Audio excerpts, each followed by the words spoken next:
Olá a todos os que me estão a acompanhar neste estudo do profeta Daniel. Vamos continuar no capítulo 3 e este capítulo passa-se não com Daniel, mas com os amigos, os 3 amigos. Eu vou começar a ler.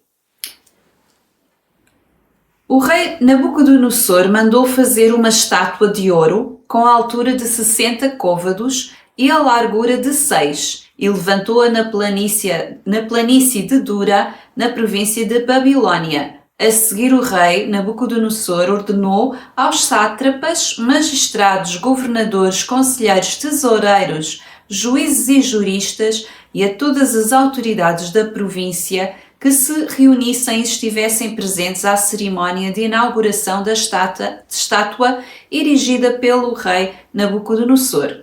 Então reuniram-se os sátrapas, magistrados, governadores, conselheiros, tesoureiros, juízes e juristas e todas as autoridades da província para a inauguração da estátua que o rei Nabucodonosor havia levantado e permaneceram de pé diante da estátua erigida pelo rei Nabucodonosor. Então aquele rei da Babilónia, como nós já falamos tantas vezes, na Babilónia era o lugar da idolatria, o lugar dos falsos deuses, o lugar da corrupção, do paganismo, com origem naquele Nimrod, lá na Torre de Babel. Remeto-vos aqui para os vídeos, há um vídeo que fiz só sobre Babilónia e há outro que é de Babel a Daniel, para perceberem o contexto do livro de Daniel. É bom verem esses 2 vídeos. E antes deste estão mais 2 sobre o capítulo, pelo menos mais 3 talvez, até este do capítulo 3. Então este rei Nabucodonosor vai erigir uma estátua de ouro que diz aqui que tem 60 côvados de altura. O côvado é mais ou menos meio metro, um pouco menos ou um pouco mais, mas tem a ver com o tamanho de um homem comum, do cotovelo até toda esta parte assim. É um côvado. No meu caso, como sou mais pequenina, tem menos de meio metro, mas é aproximadamente meio metro. Significa que estes 60 côvados fazemos com 50 centímetros, fazemos metade, seriam 30 metros. Uma estátua de 30 metros, imaginem um prédio enorme, como se fosse um prédio enorme. Então esta estátua gigante, também com largura de 6, seria à volta de 3 metros de largura, foi erigida e o rei Nabucodonosor fez a inauguração daquela estátua. Vamos continuar a ler. O arauto proclamava em alta voz: Vós, povos, nações e línguas, eis a ordem que vos é dada. O instante em que ouvirdes soar a trombeta, a flauta, a cítara, a sambuca, o saltério, a cornamusa e toda a espécie de instrumentos musicais, deveis prostrar-vos para adorar a estátua de ouro erigida pelo rei Nabucodonosor. Aquele que não se prostrar e não adorar será imediatamente atirado a uma fornalha acesa. Assim, no momento em que todos os povos ouviram o som da trombeta, da flauta, da cítara, da sambuca, do saltério, da cornamusa e de toda a espécie de instrumentos musicais, prostraram-se todos os povos, nações e línguas, adorando a estátua de ouro levantada pelo rei Nabucodonosor. Entretanto, alguns caldeus se aproximaram para denunciar os judeus. E agora vamos parar aqui. Estes judeus, que tinham a sua lei, a quem Deus deu a lei no Monte Sinai, tinham como um dos 10 mandamentos, vamos ver isso já mais para a frente, o não adorar estátuas, não adorar imagens de escultura. É claro que estes judeus, todos os judeus que ali estavam, não se prostraram diante da imagem. E então vêm estes caldeus fazer queixa ao rei Nabucodonosor sobre estes judeus. E eu, antes de falar agora nessa questão da idolatria e de continuar, queria falar-vos desta palavra judeus. Porque têm questionado sobre este termo judeu e mandaram um vídeo recente a dizer, alguém supostamente muito entendido, a dizer que o termo judeu foi inventado quando foi feito a King James. E eu gosto sempre de ir averiguar tudo. Então eu fui averiguar realmente de onde é que vem este termo judeu. Nós sabemos, e no tal vídeo que eu fiz antes de iniciar o Daniel, quando falo de Babel a Daniel, explico como é que surgiu este povo, como é que se formou este povo, mas depois do rei Davi, Salomão corrompeu-se com as suas mulheres e com os ídolos das suas mulheres, e o reino foi dividido em reino do norte, reino do sul, eu falei disso no vídeo. Então o reino do sul é Judá, e a tribo de Benjamim, que sempre esteve ali agregada, mas fala-se sempre em Judá, porque são os reis da linhagem de Judá, que depois, a seguir, são os filhos, os descendentes de Davi, que vão sempre sucedendo no trono. E então, não eram chamados judeus, porque eles eram os israelitas, que vêm do termo Israel, que era o nome que foi dado a Jacó, quando Deus lhe mudou o nome para Israel, aquele que luta com Deus, que teve depois estas tribos preencheram aquela terra. Quando se divide de reino do norte e reino do sul, fica Judá. Mas não eram chamados de judeus. Eram as pessoas da tribo de Judá e de Benjamim, eram os do reino do sul. É aqui, na Babilónia, quando eles começam a ser chamados de judeus. E o que eu estive aqui a pesquisar na Bíblia, existe no livro de Daniel e depois no livro de Esther, é quando eles começam a ser chamados de judeus. E vou-vos mostrar as palavras que estão no texto hebraico, no texto grego e depois na Vulgata. Então, aqui em Daniel 3.8 aparece Yehudai, mas é porque tem aqui, porque esta parte que nós estamos a ler já estamos a ler em aramaico. O livro de Daniel é escrito em hebraico, no início e no final, e depois a parte do meio é em aramaico. E aqui, Yehudai, tem aqui depois um Aleph, que é uma partícula aramaica. Esse está explicado quando eu fui procurar. Daniel 3.8. Mas depois surge também em Zacarias, já no pós-exílio, também no sentido dos gentílicos chamarem aos judeus de judeus, mas é sempre este termo judeu, é os gentílicos que chamam, os povos das nações que chamam a este povo de judeu. Eles a eles próprios são israelitas, têm cada um a sua ascendência, não se chamavam a eles próprios. Em Esther também, o livro de Esther também é um livro do exílio, e também são chamados judeus. Mardoqueu, a rainha Esther, eram chamados de judeus. Então foi isso que eu encontrei. E aqui neste caso, em Zacarias, em Esther, já diz Yehudi, é mesmo hebraico, não tem mistura aramaica. Yehudi, foi o que eu apurei. Quem sabe hebraico compreende que estes simbolozinhos são os sinais maçoréticos para conseguirmos pronunciar. Aqui faz o U, Di, este pontinho com o I, e isto equivale ao nosso Y, ao nosso Yod. Na versão hebraica, existe a versão grega do Velho Testamento, que é chamada a Septuaginta, e podemos consultar estes livros lá na Septuaginta. E tem, lê-se Yahudeus, porque embora nós tenha aqui um alfa e nós possamos pensar que se lê Aios, a leitura que eu ouvi em áudio, quando eu estive a pesquisar, eles liam Yahudeus. Eu vou focar-me um bocado no grego este ano 2025 e vou confirmar estas coisas todas, porque é diferente sermos nós a estudar ou de estarmos só a confiar no que os outros dizem. Depois fui ver na Vulgata, tem Yahudeus, pronto, e compreende-se perfeitamente a evolução desde o Yahudi, que vem de Judá, até o Yahudeus. Tem a ver com uma evolução linguística. As línguas são seres vivos que evoluem, que mudam, estão em constante mutação. Por isso é que se chamam línguas mortas ou línguas vivas, não é? O latim é uma língua morta porque já não terá mais evolução. Mas todas as línguas, o português, o inglês, até o grego, porque existe a Grécia, o grego continua a transformar-se. E o hebraico também, que são línguas vivas, que estão em mutação. Então temos aqui a evolução desta palavra judeu e por que é que ela surgiu. Para termos um exemplo, para termos um termo de comparação, eu fui buscar também a palavra Jesus e judeu porque tem uma evolução semelhante. Uma coisa que já perceberam no slide anterior é que as palavras começavam sempre por I e não por J. Não havia Jotas nestes alfabetos. O J, fui procurar e parece que só na Idade Média que surge o J, com esta pronúncia de J que nós lhe damos. Portanto, tanto Jesus como os judeus tinham sempre uma pronúncia com um I. Então, eu vou agora aqui mostrar-vos o Jesus. No Velho Testamento, o nome Josué e Jesus são dois nomes que eram o mesmo lá no Antigo Testamento e era o nome de Josué, que era Yoshua,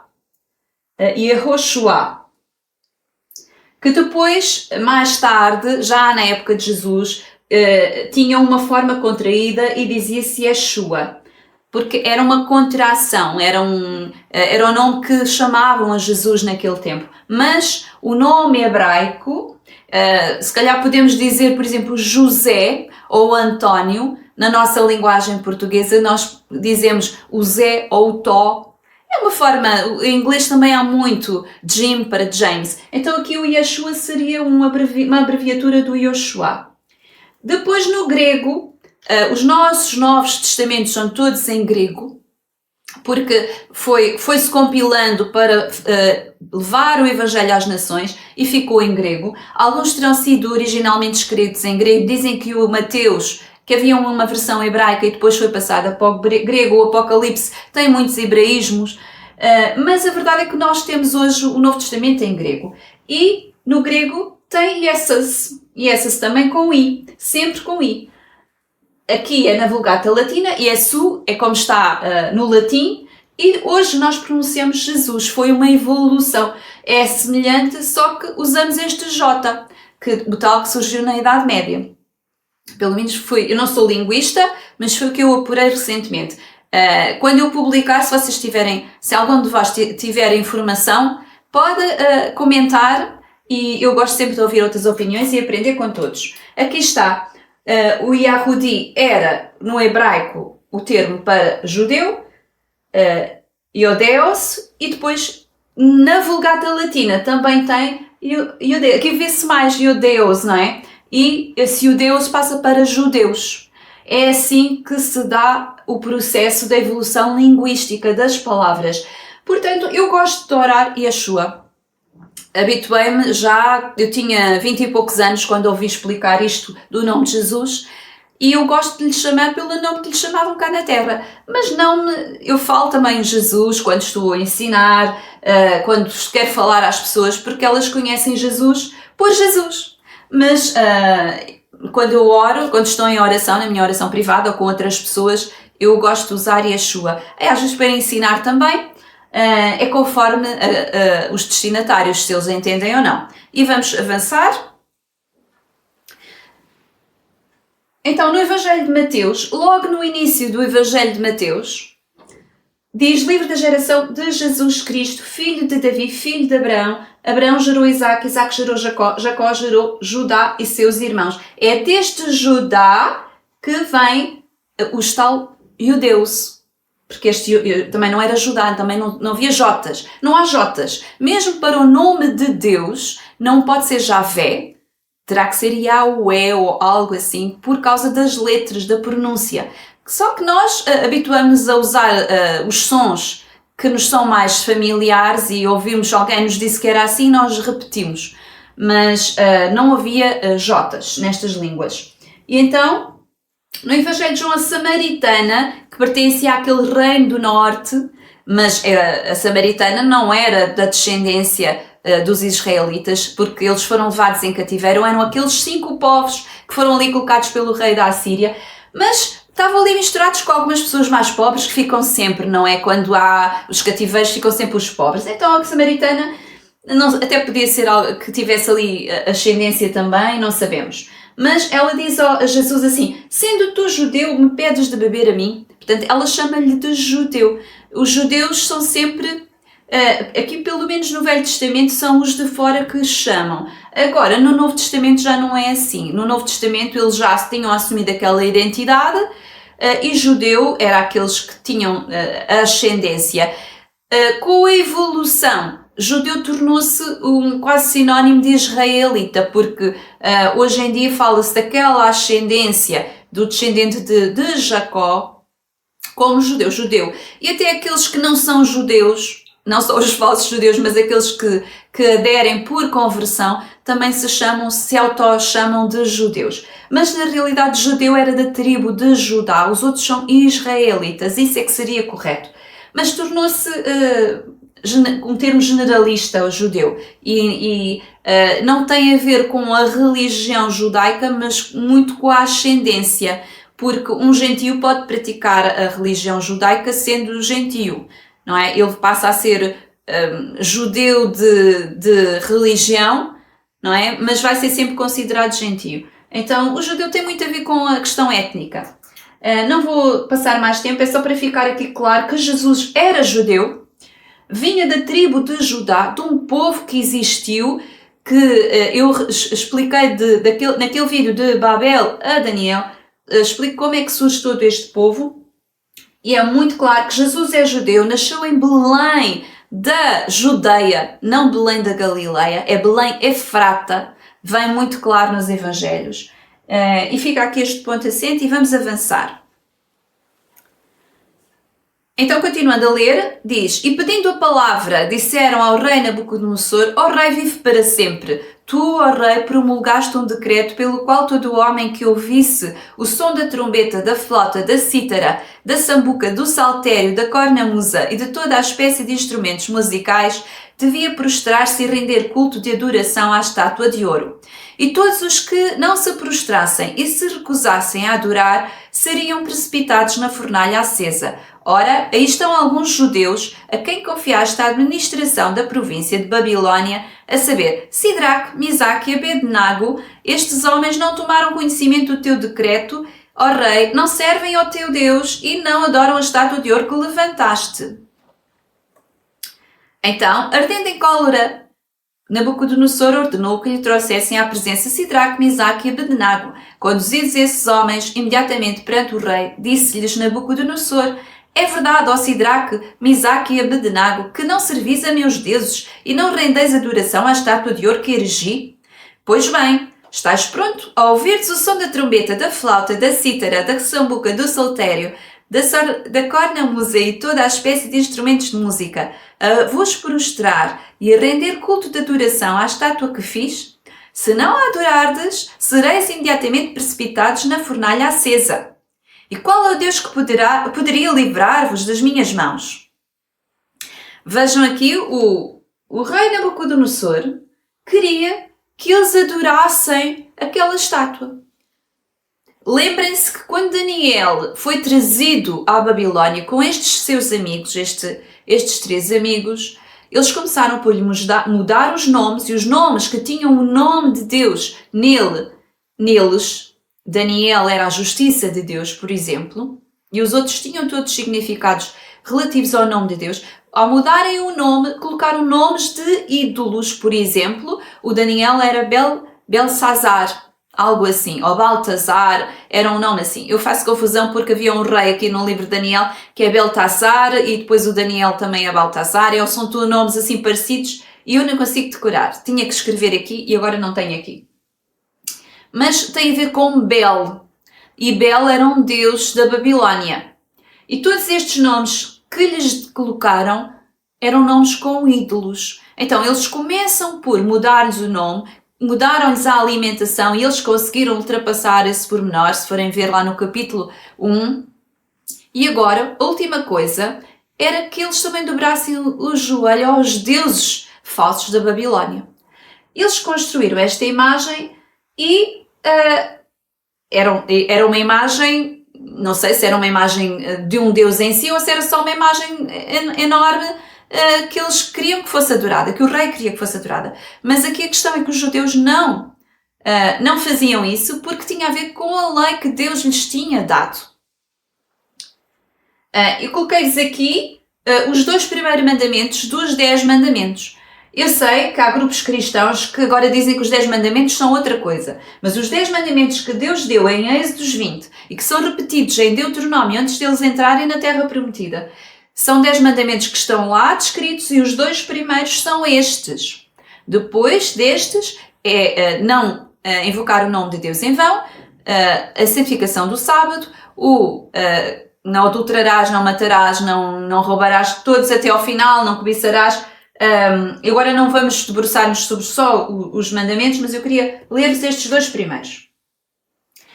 Então dizia aqui, no caso da Bíblia de Jerusalém e noutras que eu tenho, tem mesmo o nome de Deus, cá está o I, estão a ver aqui, tem que ser sempre um I, porque tudo o que é Jeová nunca poderia ser o nome de Deus, porque tem um J, tinha que ser sempre qualquer coisa I, porque não havia Jotas. Então, diz aqui, eu sou Yahweh, teu Deus, que te fez sair da terra do Egito, da casa da escravidão. Estou a ler no versículo 2 do capítulo 20 de Êxodo.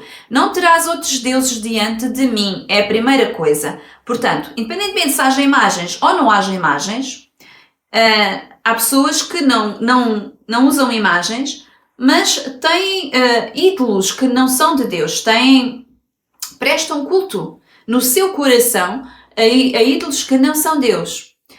Então, isso é logo o primeiro ponto do primeiro mandamento. Eu dividi assim, mas poderíamos dividir só não terás outros deuses diante de mim e tudo o resto das imagens ficava no 2. Eu dividi assim desta forma.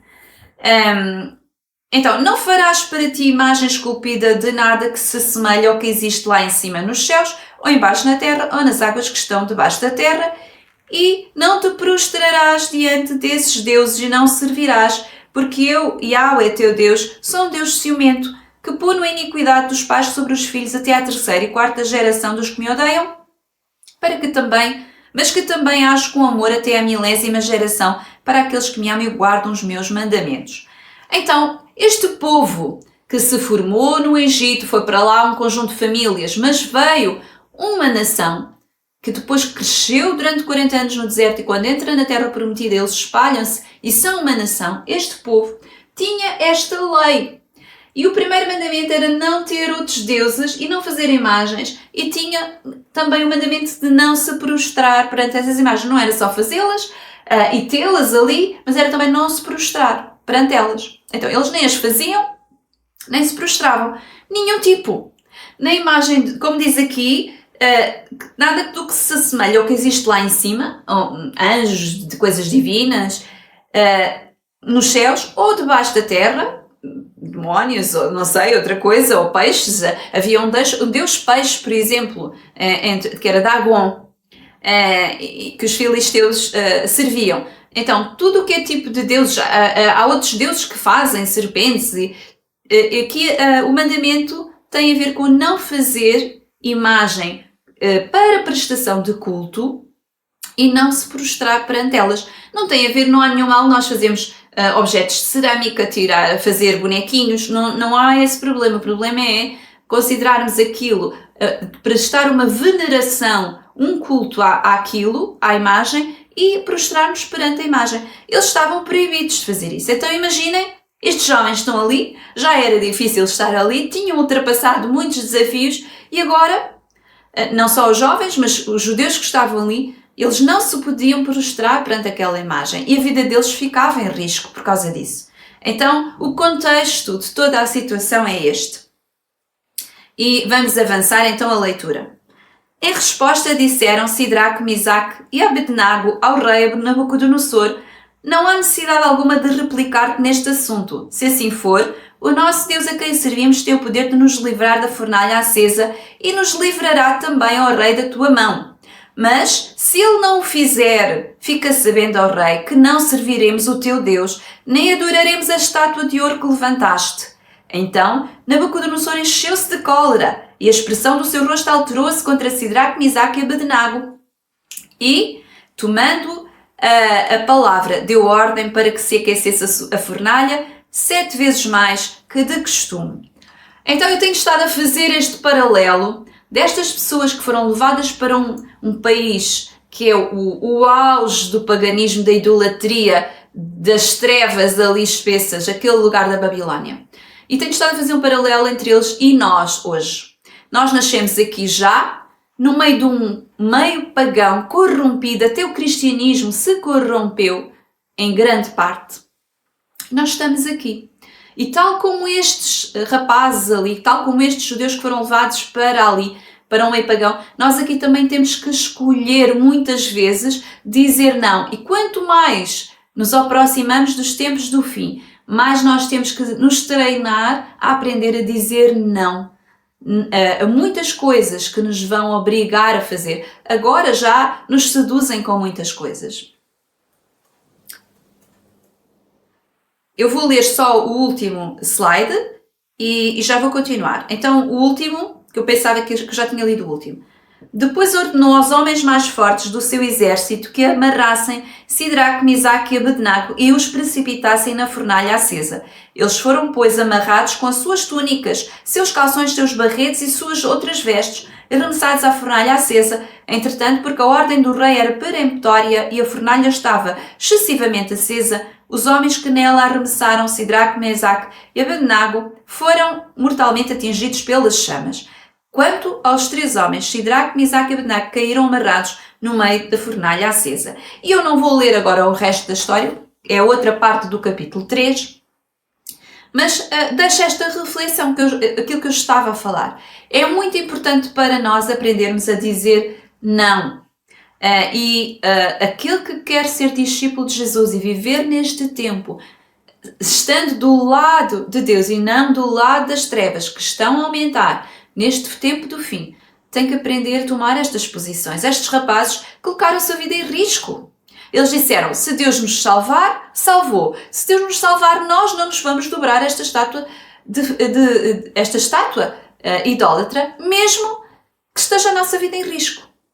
E nós vivemos estes tempos hoje em dia. Eu vou passar-vos aqui para vos mostrar aqui um versículo que eu tirei de Apocalipse, que eu lembrei-me deste versículo, que é o do Apocalipse 14, diz: e a fumaça do seu tormento sobe para todo o sempre, e não têm repouso nem de dia nem de noite os que adoram a besta e a sua imagem, e aquele que receber o sinal do seu nome. Este será um desafio que vem aí. Não sabemos se é daqui a 3 anos, se é daqui a 5 anos, se é daqui a 10, nós não sabemos. Mas fala-se muito desta tal marca da besta e da adoração à imagem da besta. O Apocalipse fala disso. E nós teremos que escolher entre mantermos fiéis a Deus e rejeitar esta marca e esta adoração, porque não são a mesma coisa. Eu já ouvi cristãos dizerem: a marca tem a ver com a adoração, não interessa nada se é um chip. Não é verdade. Um dia teremos tempo para estudar Apocalipse, mas está ao vosso dispor até na internet para vocês irem ler. A marca tem a ver com comprar e vender. A adoração é que o prestar do culto que também vai ser exigido à imagem da besta. É uma imagem que vai ser feita dessa tal besta. A besta, o entendimento que eu tenho é que é um conjunto de nações, mas vai haver uma imagem à qual vai ser exigido que se preste culto. Então, ainda não sabemos muito bem como vai acontecer. Mas aqui em Apocalipse fala também de uma fornalha, de um tormento, também num lugar onde há fogo e fumo e tormento. Tal como esta fornalha aqui, para onde o Nabucodonosor que lançou estes rapazes por não quererem adorar. Então, vale mais nós arriscarmos, e foi o que eles pensaram, nós arriscarmos a nossa vida física do que a nossa vida eterna. Valeria mais, tal como estes rapazes, arriscarmos a nossa vida terrena num fogo que é material, do que esse fogo eterno, que será para sempre, e será não só o nosso corpo, mas o nosso espírito pela eternidade. Então, nós temos aqui que decidir neste tempo, e esta é a hora de nós decidirmos de que lado é que estamos. Se estamos do lado das trevas, se estamos do lado do homem, do humanismo, a autossuficiência humana, se defendemos estas coisas deste mundo, o sistema deste mundo, ou se estamos do lado de Jesus e do nosso Pai Criador que nos colocou aqui e que tem uma eternidade maravilhosa para nós. É tempo de escolher.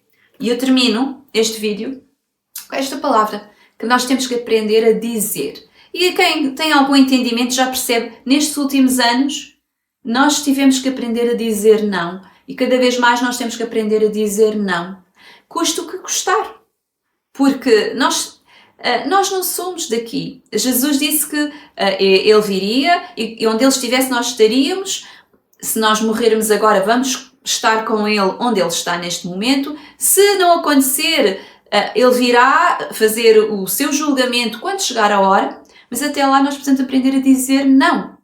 Eu não quero. É engraçado que os 10 mandamentos também dizem lá, começam sempre, não faças isto, que é ló em hebraico. Ló e depois tem não, não, não. Então, nós temos que aprender a dizer não. Não à idolatria, não aos falsos deuses, não a outras coisas, à mentira, a muita coisa. Nós temos que aprender a dizer não. Como estes jovens fizeram. E é esta palavra que eu vos deixo. Treinem o não, é importante. Nós temos que dizer sim às vezes, não é? Mas temos que ser sim, sim, não, não. Foi isso que Jesus nos ensinou a ser sim, sim, não, não. Quando é para dizer sim, é sim. Quando é para dizer não, não é não. Mas este não temos de o treinar e ser corajosos para o aprender a dizer. Deixo-vos aqui 2 livros. Eu costumo de acabar sempre com 2 livros dos que eu tenho escrito ao longo dos anos. São muitos anos a fazer estes trabalhos. Então, aquele tem a ver com uma interpretação de um versículo em Apocalipse e é importante, tem a ver com interpretações bíblicas, eu acho que está interessante. E este é mais um romance, a história de Enoque. Talvez para quem gosta de estudar, este tem no final um apêndice que fala só sobre os Nefilim na Bíblia, só na Bíblia. Os Nefilim, os anjos, falam um pouco de demonologia, mas principalmente essa questão dos gigantes que são os Nefilim ao longo da Bíblia, em apêndice. E está tudo gratuito para download no meu site, mesmo nos livros físicos que eu tenho na Amazon, porque não tenho outro sítio, tem que ser na Amazon, infelizmente, está sem lucro para mim. Portanto, aquilo é o preço de custo da Amazon só. E o resto podem fazer download gratuitamente no meu site. E incentivo-vos a continuarem a ler. Eu gostava de fazer só um vídeo por capítulo, mas é muito difícil. Ficava ali um vídeo muito longo, porque eu queria já estar a fazer vídeos sobre outros assuntos e agora temos que estar no Daniel. Mas não há forma de fazer isto de outra forma e vamos ter que andar no Daniel mais uns tempos. Sempre que for possível eu condensar um capítulo inteiro num vídeo, eu vou tentar, mas neste eu não consegui porque há coisas muito importantes que faltam ainda falar. Então ficamos por aqui e até ao próximo vídeo.